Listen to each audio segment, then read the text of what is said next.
everyone, it's Ben here from Mariner Media, and in this video I just want to go over a little bit about block lists, and it's one of the tabs that a lot of people spend a lot of time in, so it's called brand safety.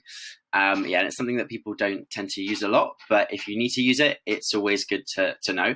Otherwise you kind of end up Googling your way to trying to find out how to use it.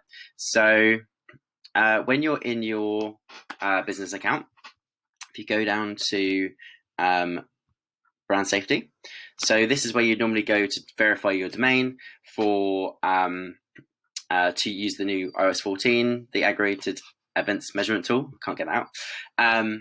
If you don't know about the changes to the iOS 14 and how to upload all your events and to make sure they're ordered in order of importance, just check out the video on the iOS 14 changes, which is on the channel.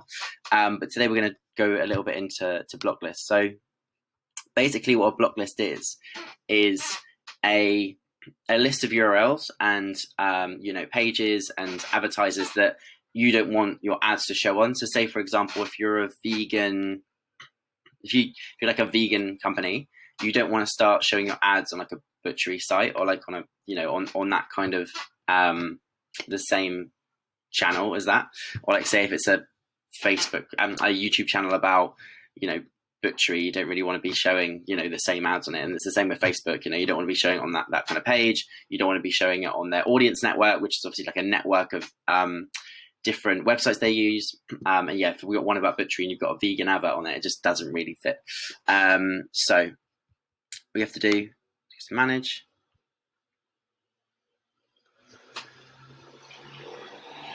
And you've got here, so you can create a block list. So all you have to do, create block list, and you can list all the URLs you need. So you upload a file, a Excel file. You can download a sample list here. So then you've obviously got all the fields there to fill in. If you don't know who it is that you want to block from, then normally it's fine. If there's a very specific website or very specific niche that it doesn't quite clash with, that most people won't need to do this. But if you've got something you really don't want to affiliate with, you can come to here and have a look. And if you go download publisher list, Facebook will give you a full list of everyone that it can advertise with, and you can just do like Command F and just search for the kind of URLs that you'd be looking for, or if you know exactly who you're looking for, you can go through and just check, see if they're on there. But yeah, this is a very niche thing that you won't really need to use it a lot.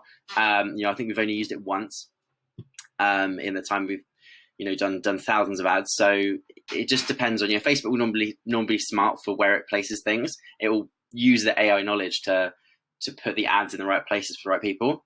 So it's normally not a problem, but just in case, for bigger brands that just don't want to be associated with another brand or another kind of industry, it's important that this is here. So that's how to use block list. You've got your sample sheet here. You can check your publisher list here. So it will give you all the lists of everyone that you could block.